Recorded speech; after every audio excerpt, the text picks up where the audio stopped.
Welcome to the Sharpe Way Show. Yes, it is 7 p.m. on the East Coast, so you have to look at my mug. Yes, you do. That's rules.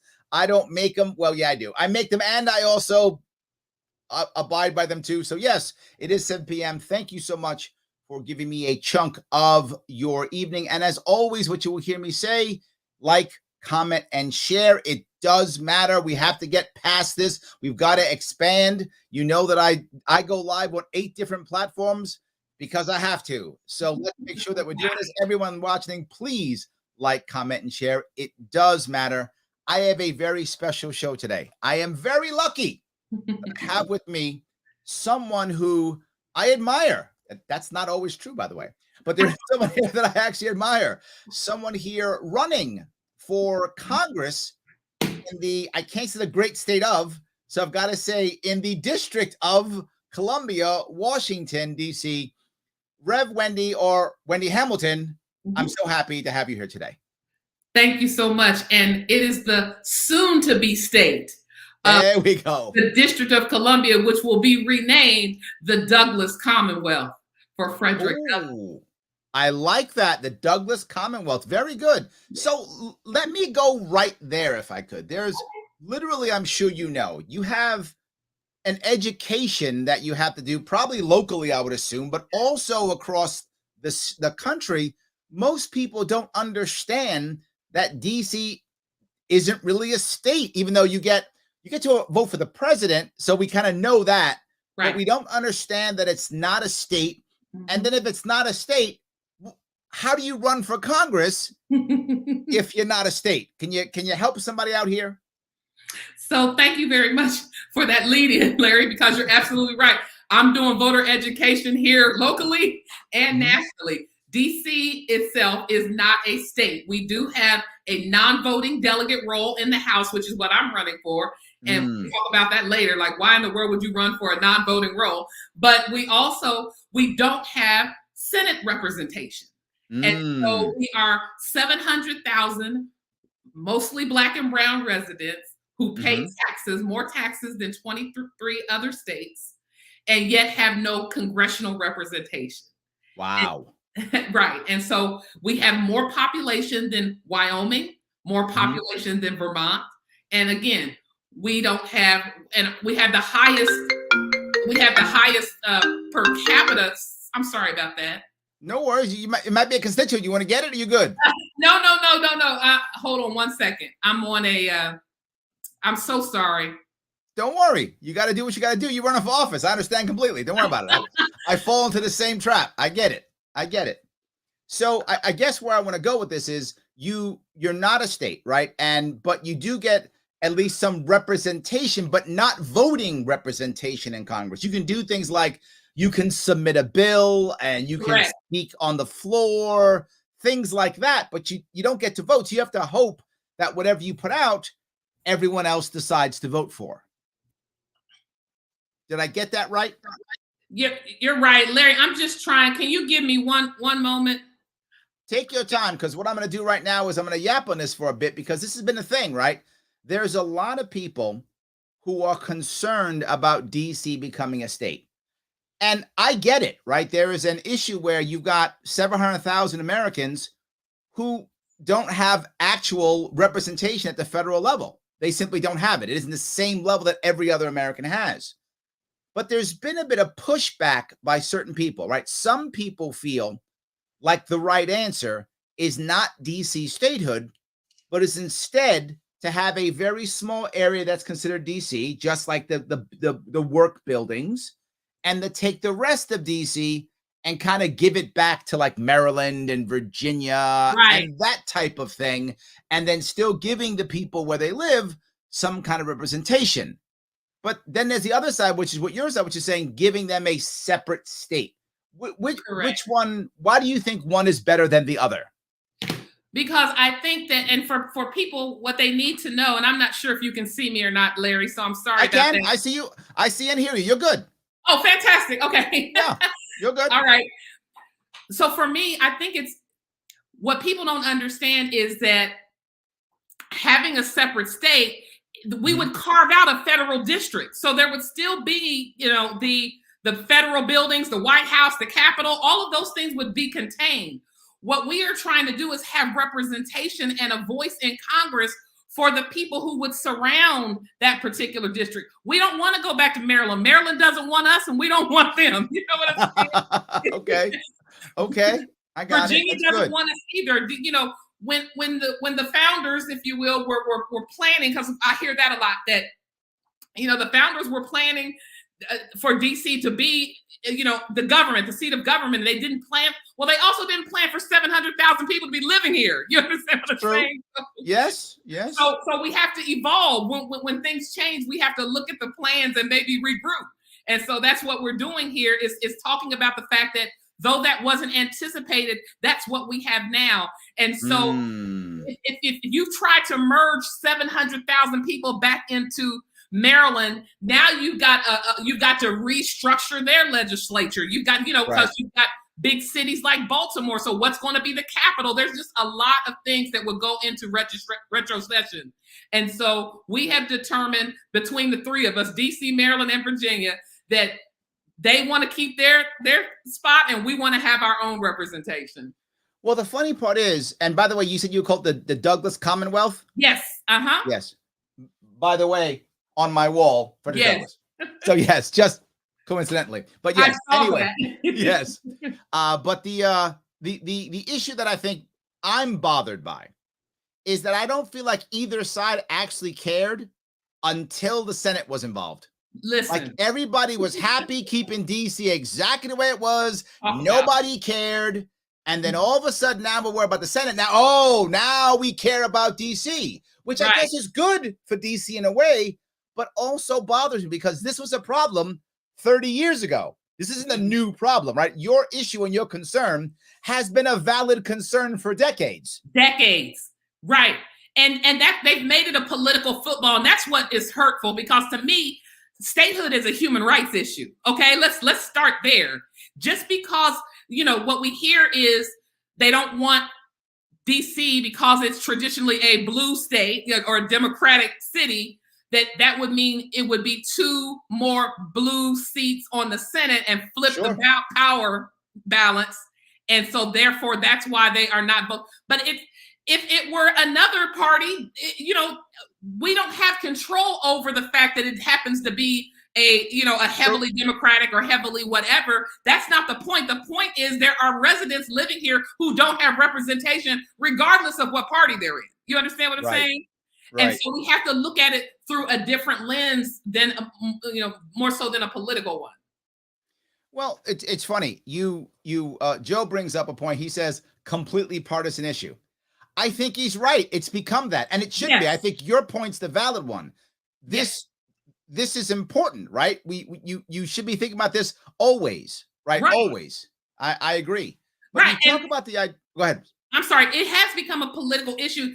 And that's part of what my campaign is trying to do is elevate it out of that back and forth and just say that our country was founded on the notion of taxation without representation, right? So yes, this is not a new conversation. So why has it come to this and been boiled down to, that's just DC, trying to get 2 more Senate seats, when it is about the foundation of what we call ourselves as a country in the first place. So let's get the conversation back to the actual mission and motivation behind it and out of this political lens and look through it through a human rights lens when it comes to this. James says taxation without representation at its finest. Yeah, I think he's kind of right. That's right, James. Talk about it. That's it. Yes.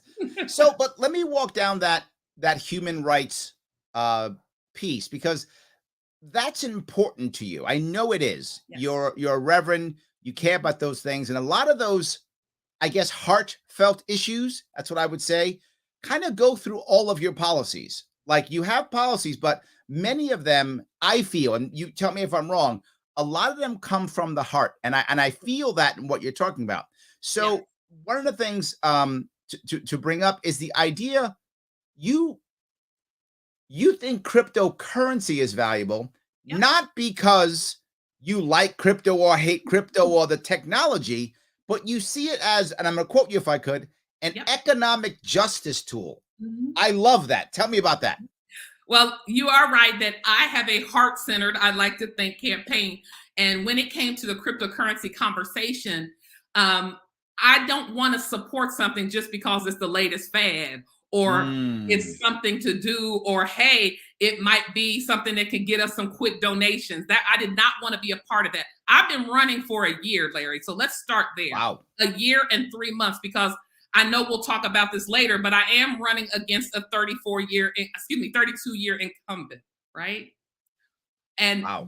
you don't run against a 32-year incumbent with a 3-month campaign. You see, Yes, yes. You don't throw something together. You recognize that our biggest obstacle was going to be name recognition and that particular barrier. So we started running. I launched in January of 2021. Right. Wow. Right. As soon as it was over, you were in. Wow. Okay. Listen. I had to do what I needed to do. And so shortly after that, you might remember that crypto conversation started popping up everywhere. It was Bitcoin, it was Dogecoin, it was, everything was NFTs. It was all the rage, and people were buying AMC and Nokia, and it just all of this, this was just people being locked in the house and trying to figure out what to do with their time. But right. But cryptocurrency was the big thing. And I happened to have a couple of people on my staff that were into crypto, had been into it back in, before it was an in thing, and so he said to me, Wendy, he said, you might want to look into this. I said, well, tell me what it's about, because I do want to understand it. He said, well, I will tell you this, that the crypto community is looking for friends in the political community to be able to build a bridge and start having conversations, because at some point it's going to come to that. And right now, both communities have kind of existed separately. He said, you could, be on the front end of that. I said, sounds good. Tell me how it would relate and how I can make it part of my policy platform, because I'm not going to do it just to do it.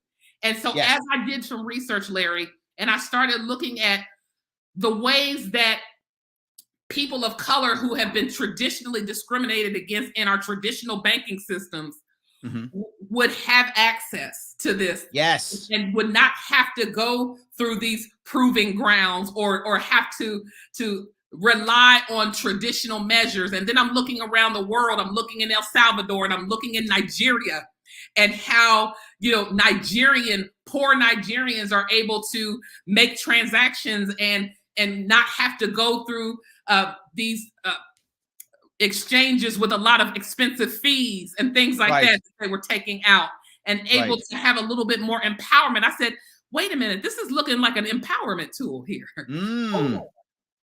Hold on.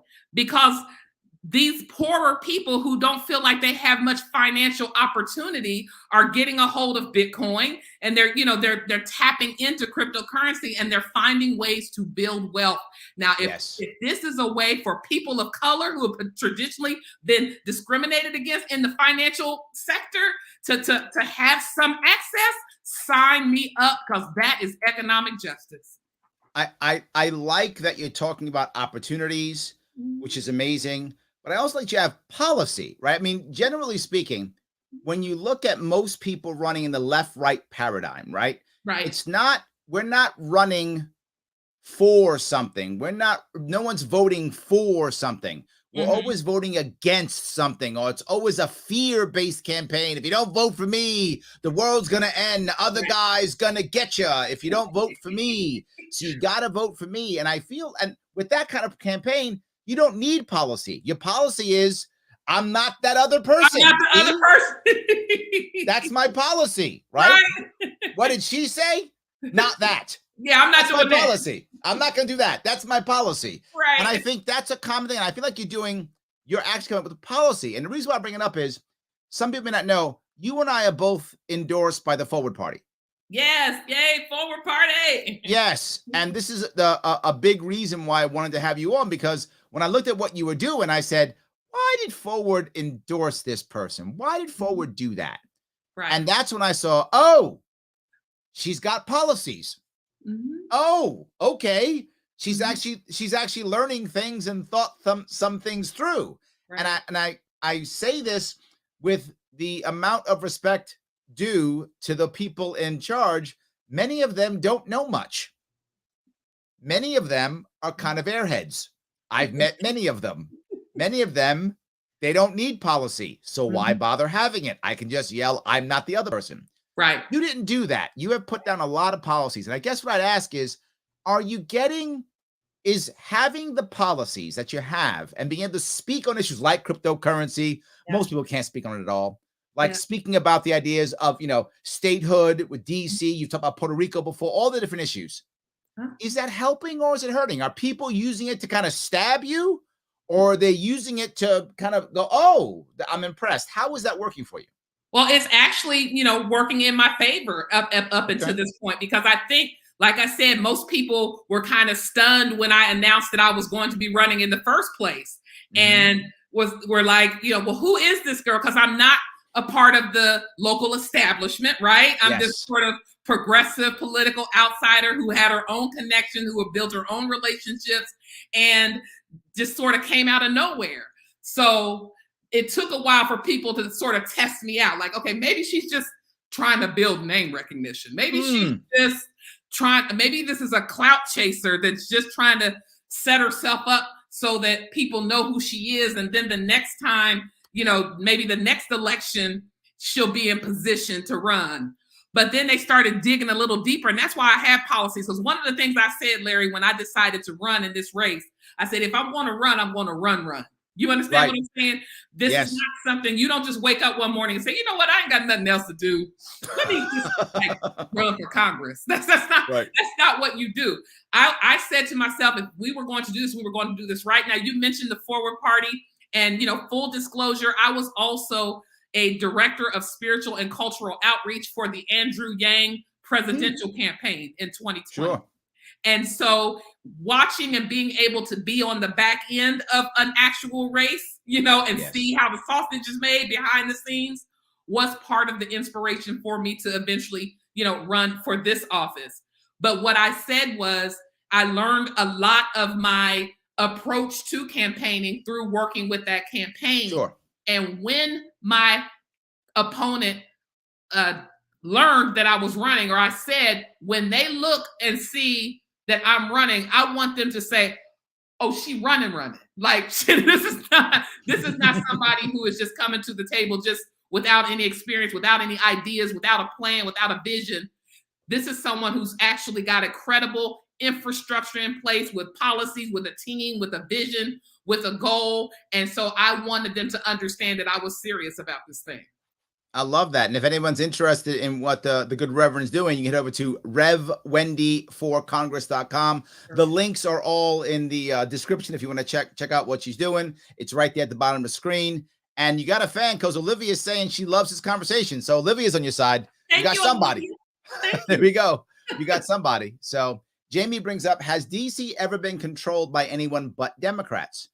And yeah, Republicans controlled it before the Civil War. Absolutely. Right? Absolutely. Sure Yeah. And then until what, the 60s, maybe?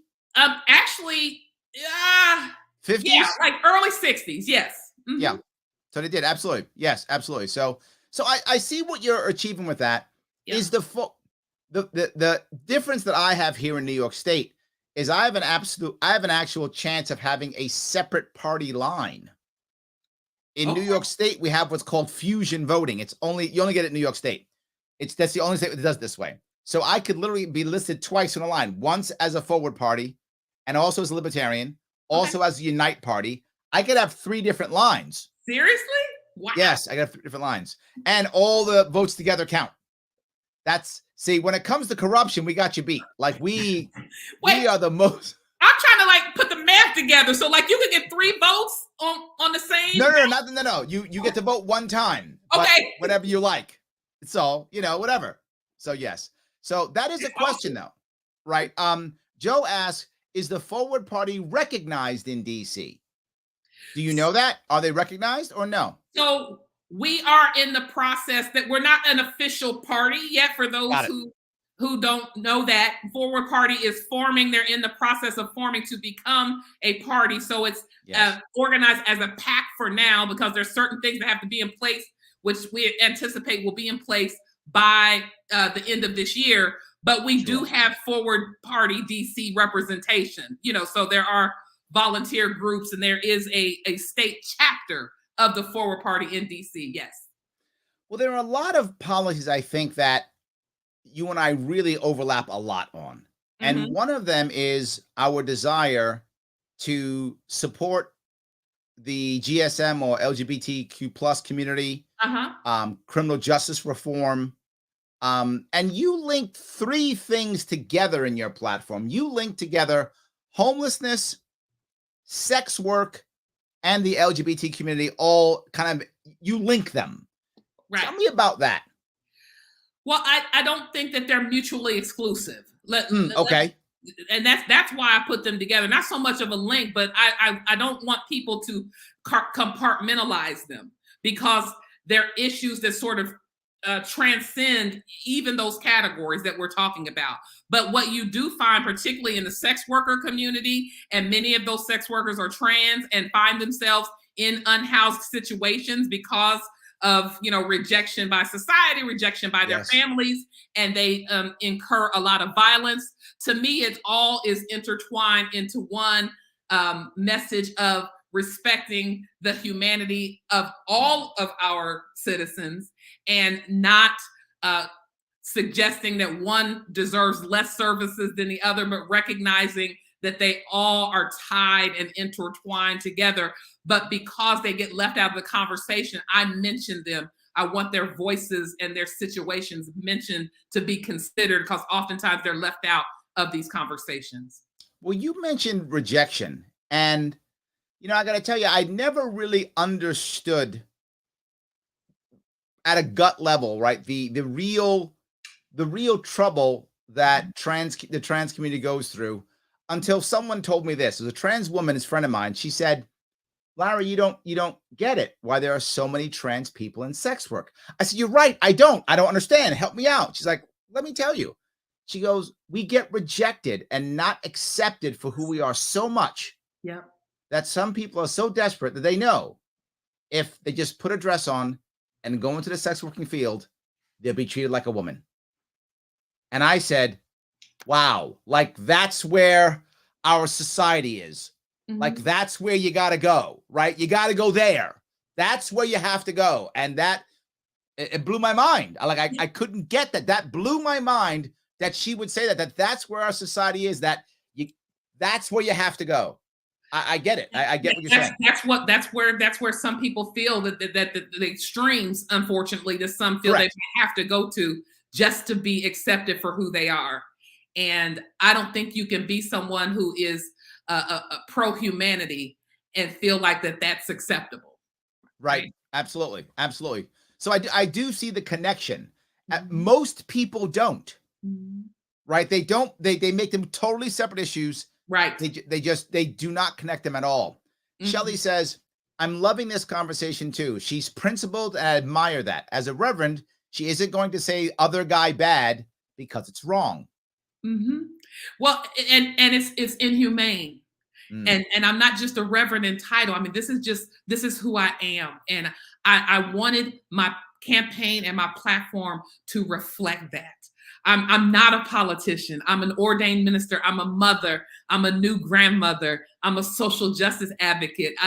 I'm a regular everyday person who has some political experience, but ultimately would like to go to Capitol Hill and help foster and bring in even what I like to call a moral renaissance, because I think that we've gotten away from our humanity in many ways, I feel like, and we're at each other's throats, and we're not looking out for one another in ways, particularly in these roles that we've been assigned to do. So that's part of what I want to bring with my candidacy to the Hill. Well, the other piece that I bring up here is, once you have that other guy bad, us versus them, you create a good versus evil paradigm, right? And when you create that good versus evil paradigm, people feel like, well, it's okay because the other is evil. The ends justify the means, right? I can say anything, do anything, dehumanize somebody, whatever I want to do, because look, they're evil. Wendy, they're evil. I can do whatever I want to destroy them, and it's okay. And I think you're right. We have to be able to do that. It's one of the reasons why I like the idea of third party, forward party, right? Third parties to try to break up that left-right paradigm or us versus them. Right. Right. And this notion, we also have to remember, and I don't mean to, go scripturally, but out of the abundance of the mouth, the heart speaks. And so if you're consistently calling someone else evil, you may want to do some self-reflection, right? Where's that coming from? Because at the end of the day, we're no more superior to anyone else than they are to us, right? Just because I vote differently than you, just because I look differently than you, just because I love differently than you, does not make me inferior to you. It just makes Yes. Elaine says glass houses, very truth. So yes. But Kevin asked a question. He says, what are Wendy's thoughts on term limits? Can we pass that tomorrow? I just listen. With all due respect, at the end of the day, term limits allows us to harness what we claim to be the American spirit of innovation and forward progress and things of that nature. When we allow, encourage, enable folks to remain in these positions for decades, we're stifling ourselves, and that's not to be ageist. Let me be clear here, because again, like I said, I'm running against a 32-year incumbent. But even when I look at, let's me take it out of mind. Let's look at the Supreme Court. I'm in support of 18-year term limits. I'm with you. Yes. Why not?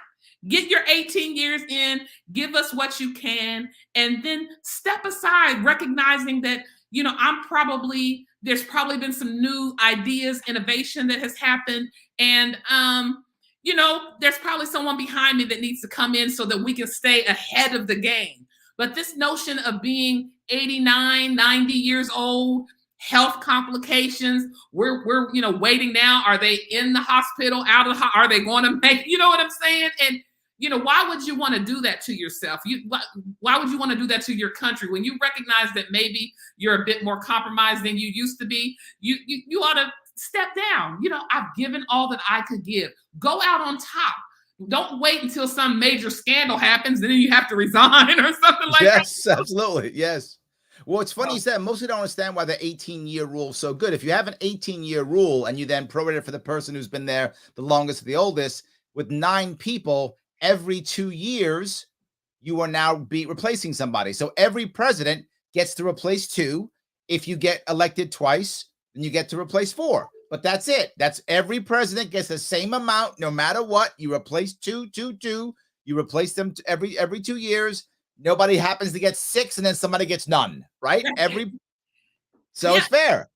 I just think it's healthy, Larry. I just, what we're doing right now, I get what we're trying to do, but I think that, we had the right intention in mind. Like, hey, you are top of the hill. You are cream of the crop. So, we're going to let you stay in this seat until whenever. But again, back to the Supreme Court, for instance, look at the battles that are happening. Ruth Bader Ginsburg. I appreciate Ruth and everything that she offered, but I do believe, God rest her soul, that, knowing that your lifetime is limited, and knowing that you have that short amount of time, you may want to think about, is this the place where I really want to remain to keep myself healthy and where I need to be? And like I said, I don't want to go there because I don't want to make it sound like I'm disparaging her in any way, but I can only speak for me. I want to run and I want to win this seat. But once I feel like I have done what I came to do and I've given what I feel like I've given, I'm happy to look behind me and pull somebody from behind or open the door or mentor somebody. I'm not coming in to make this a lifetime, seat for me. But one thing I also recognize, Larry, what happens is a lot of our older generation folks, they stick in these seats because the seat itself becomes their identity. Yes. And then what happens is, who am I if I'm not Representative so-and-so, if I'm not Congresswoman so-and-so? And that's part of what motivates them to stay in long beyond, in my opinion, their level of effectiveness. I'm glad you said it because I believe it, and I'm glad you said it 100%. So, but let me ask you the one thing though. You're in favor of ranked choice voting. Yes, Jesus. Why? I mean, you're running in a primary. Why would you want ranked choice? It's only you against another, right? Two people, right? Well, there's one other person I think that has filed, but so it wouldn't necessarily pertain to my race, but we need more options. So let's Whoa, hold on. So you're actually supporting something that's not affecting you directly?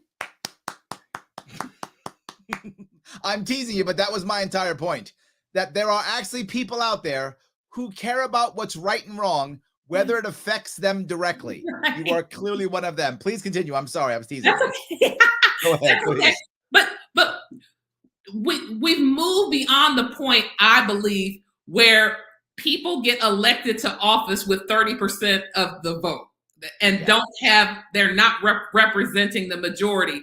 I'm tired of us having to choose between the lesser of two evils. Why does it have to be that way when we can give and encourage multiple people to get in and focus on proving ourselves and presenting our case to voters and letting them have options and choosing and recognizing and trusting that people have the capacity to choose who they want and understand who they want. And if you're not it, that's okay.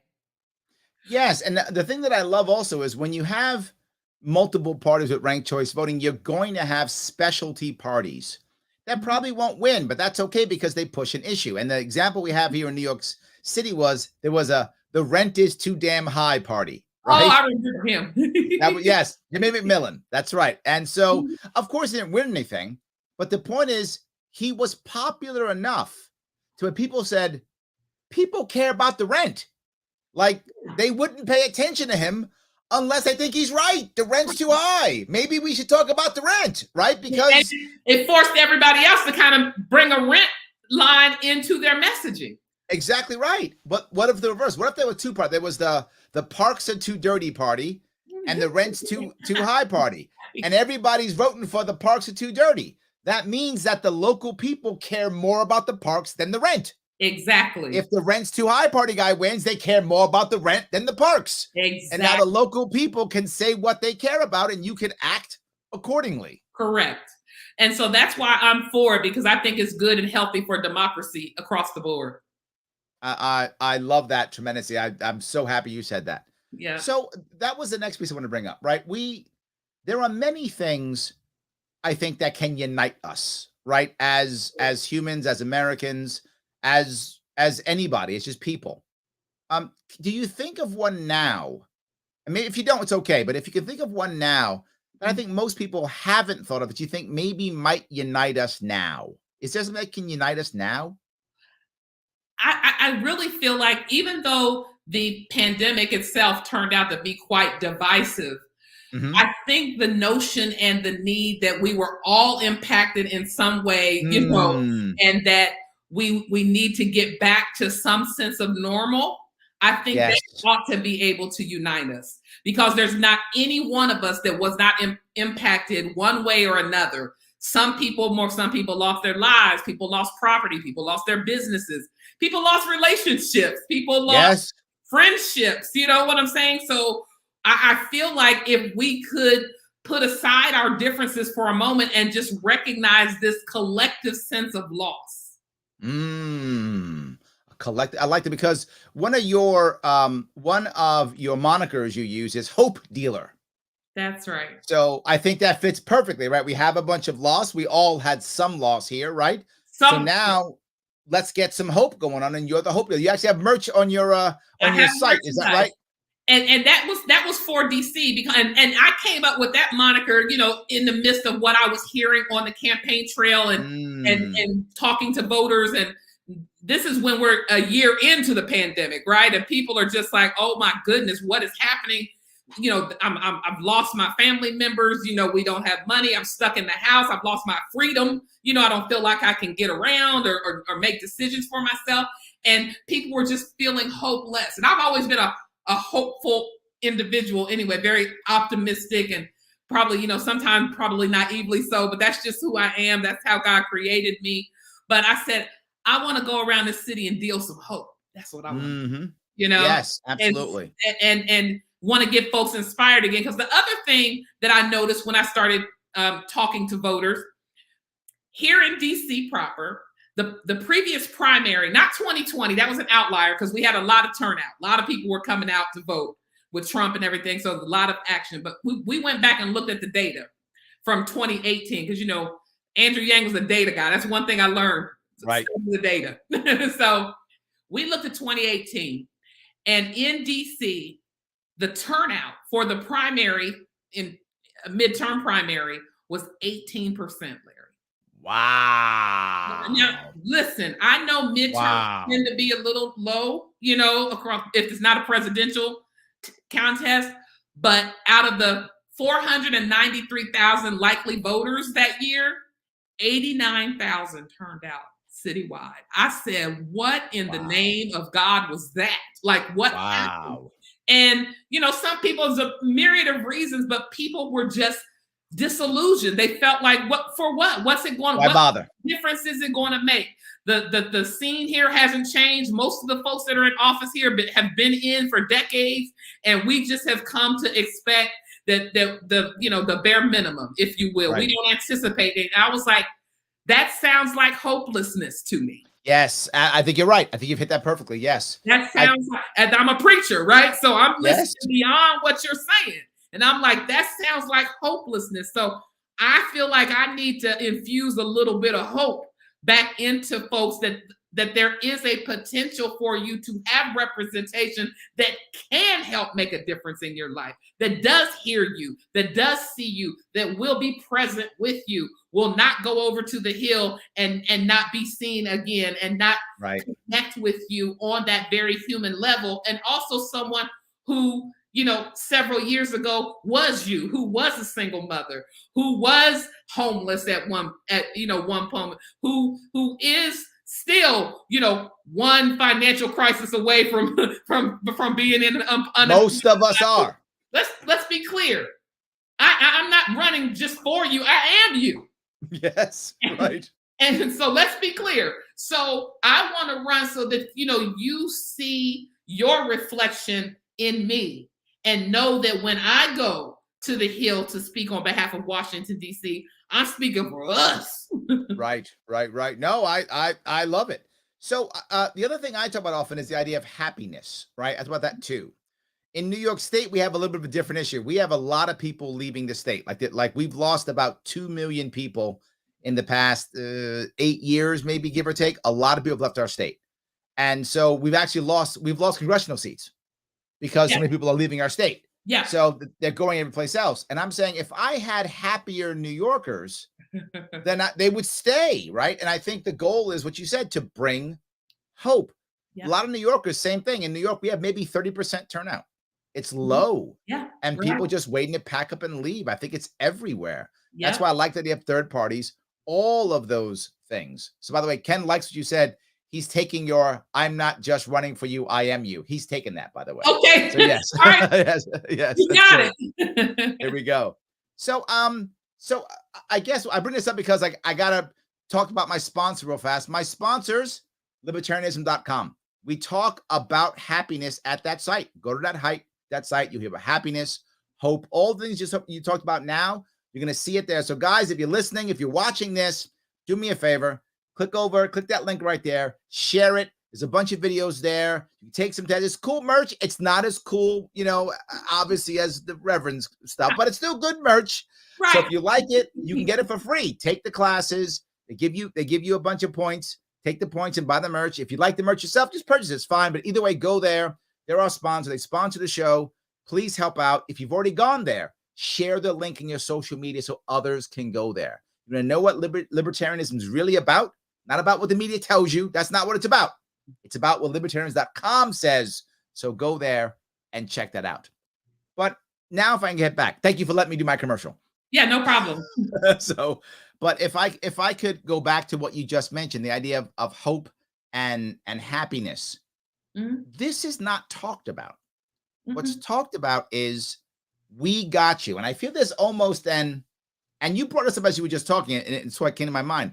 There's almost an elitism, right? That the establishment has, and they feel almost insulted that someone like you, how dare you come into my world? This is my kingdom, right? We're the cool people, not you. Right. You don't get to come in here. Right. And I feel like that is both a good and a bad thing. A bad thing in that they control a lot of the assets. They control a lot of the infrastructure.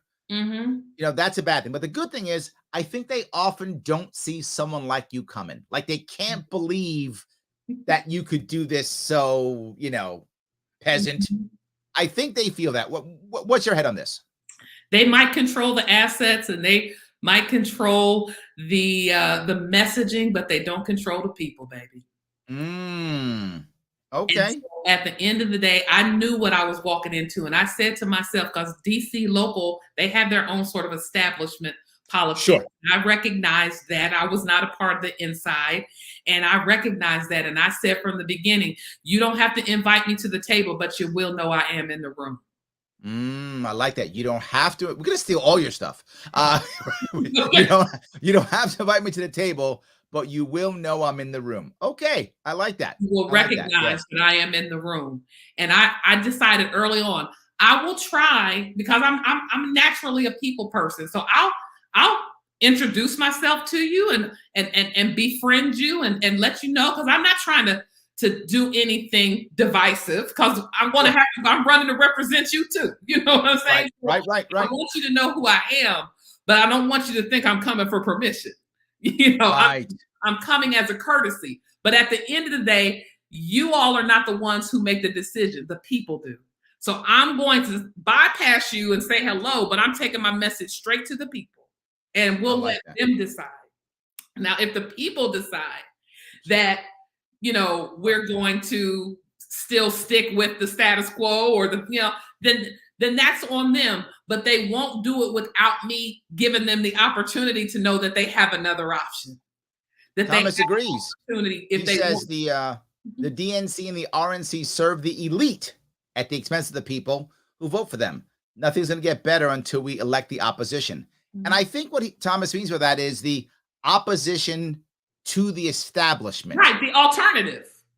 Yes, the opposition to the. I feel like our enemy, if there is one, is kind of the establishment, right? I think if you look at the average Democrat, the average Republican, the average voter, many of them are not happy, even if they assign themselves to a party, right? If you say, I'm a Republican, I'm a Democrat, I'm a forwardist, I'm a libertarian, I'm a United, whatever, I'm this thing. I think many of them are still unhappy.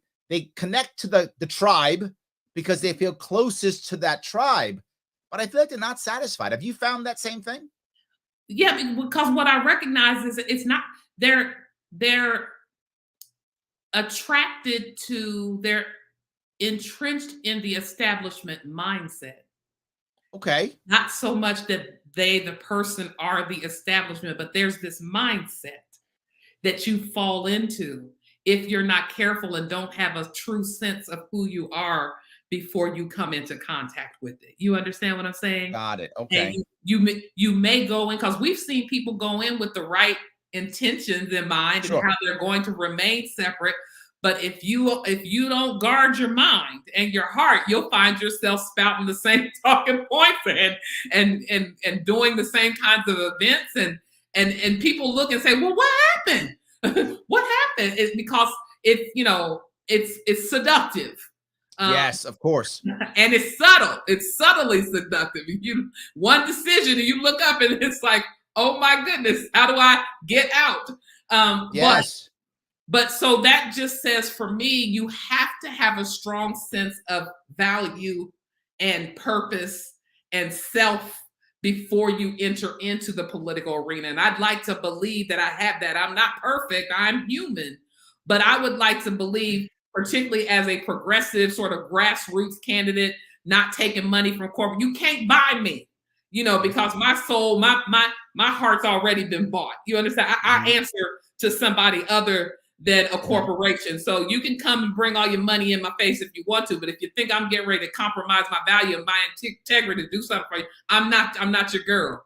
So that's who I am. That's who I've always been, and that's who I would endeavor to remain being when I got onto the Hill, regardless of the seductiveness of the donations, of being on the inside and the in crowd, or being encouraged or discouraged from being who I came there to be. That's just my. Well, it's funny that the part you bring up, which you're the only person who I've actually, also said that has also done what I've talked about, which is you want to bring chaplains into places like the police force and places like that, right? And that was part of my plan. I wasn't about just defund the police. I was like, no, we can reform them. And we can bring in chaplains to do some work that chaplains want to do, that can do. And I'm a Marine, so I remember my Marine Corps chaplains. Marine Corps doesn't have chaplains. We get it for the Navy. So we have Navy chaplains who will come in. And I mean, they were amazing for us. They were brave. They were smart. They were savvy. They were amazing. Everyone loved the chaplain. Didn't matter what religion they were. They all loved the chaplain, right? And you could have two Marines who are aggressive and angry and monsters and ready to fight. Nobody wants to get in the middle. Chaplain says stop, they stop. Just stop. Everything stops because chaplain says stop. And chaplain's not going to fight anybody. Chaplain's not a big tough guy. Stop because chaplain says stop. Everything stops. Very powerful. I feel like I say on the campaign trail, when people ask me about some of the policies and what am I going to do different from the incumbent and things like that, when I talk about criminal justice reform, no, I don't say defund the police. I say reallocate the budget. Let's reallocate the budget and let's bring on some agencies, because I don't believe everything requires a law enforcement response. Also true. So yes. Let's bring on some chaplains. Let's bring on some social workers. Let's bring on some mental health professionals. Let them deal with some of the non-emergency calls so that police can be freed up to take care of the more violent crime. I think that's possible. That can be done. I was a chaplain prior to becoming a pastor, because I was pastoring a church before I took a leave of absence so that I could run for office. But just because I'm not in the pulpit doesn't mean I'm not still preaching, because now my pulpit is Washington, D.C. But I firmly believed. I was a chaplain at Georgetown University. I worked with first year students, and then at Georgetown University Medical Center and Johns Hopkins Medical Center, working with families in the trauma unit and in the organ donation unit. So chaplaincy for me is actually my favorite, because you get the opportunity to meet people where they are, just be present with them, and to deal with them, not according to your faith, but according to the spirit within them in whatever way they embrace that faith. Right. And so chaplaincy has this unique way of having presence and having a spiritual sort of authority without the need to feel like you need to convert anybody to anything. Right. That's not what it's about. It's amazing. And so, I want to bring that to Hill. I say I want to bring a moral renaissance to Capitol Hill. There we go. Joe asked a question. He says, what's your win number? And I think what he means by is, obviously you're running against someone who's a heavy hitter. You're running against literally the establishment. You are running against the establishment, right? So literally, yes. So do you know what's going to be a win for you? Do you know, is there a certain amount of votes that makes the win? Is there a percentage that makes the win? What makes the win? 120,001. That's my win number. Okay. And we say that's what we need to win. That's double what she won the previous primary in 2018 with, +1. Got it. Okay. That's ultimately what we need. And I say that because, like I mentioned earlier, the turnout in 2018, and we're using that because 2020 was an outlier, but in 2020, because of that 18% turnout, she won the primary with 66,000 votes. Wow. That's crazy. That's crazy, right? So if we need double that, to turn out, +1, and we have a shot. And I believe we have a real shot this time, Larry, too, because number one, she's only had 3 primary challengers in her 32-year incumbency. Yes. people, as I'm out there on the trail, are saying, oh, first thing they'll say is, are you running for Eleanor's seat? And I'll say, with all due respect, that's the people's seat. That's true. No, I love it. As soon as you said it, I knew it. That's good. That's the people's seat. You know, I need you to remember that's your seat. You, no matter how long somebody's been in it, you know, well, is she retiring?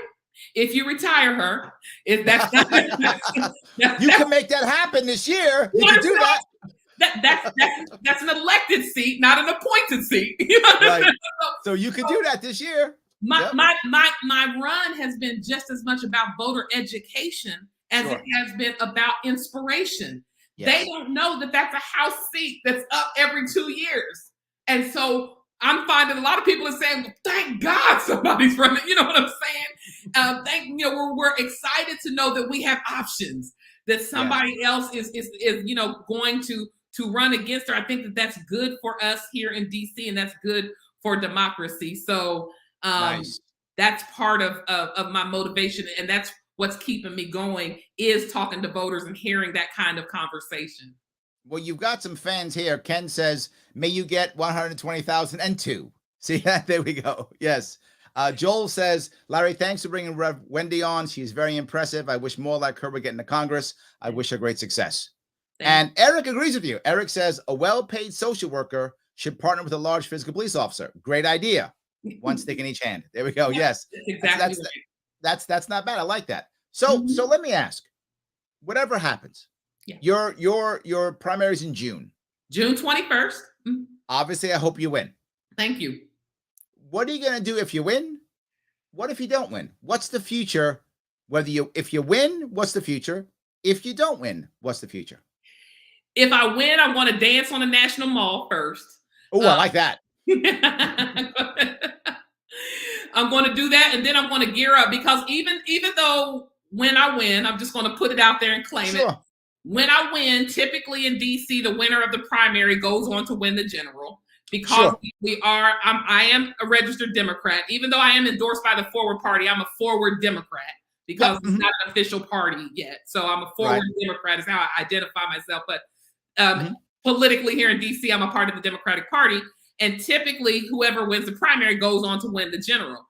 That doesn't mean that somebody might not up and try to challenge me and suddenly file as an independent, and try to challenge me in the general. We're prepared for that if that's the case.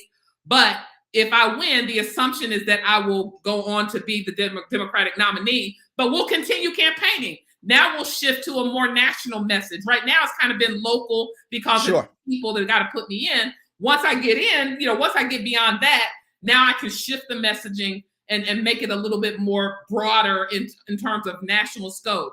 If I do not win, the first thing I want to do is go to sleep, because and you'll wake up 2 days later.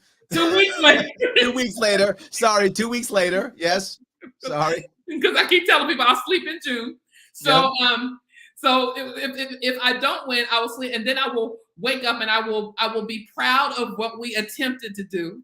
Sure. And then I will seek guidance, because that's how I came to be in this role in the first place. It was, for me, that's my process. Okay, God, what's next? What would you have me to do in this moment? Because I feel like any job that I've taken or any assignment, it's been an assignment. It's not a job for me. It's like, here's what I have for you in this moment, in this season. Now, what's been a blessing is the connections I have made out there running, and people talking about, hey, holler at me, talk to me. And I'm like, listen, I can't see anything now but June 21st. So beyond that, I can't tell. People have asked me, well, would you be interested in looking at this? And I'd love to have you on that. And thank you so much. I appreciate that. But right now, I don't even have the bandwidth for that. So my focus is winning, and my focus is June 21st. And so beyond that next day, I can't tell you much.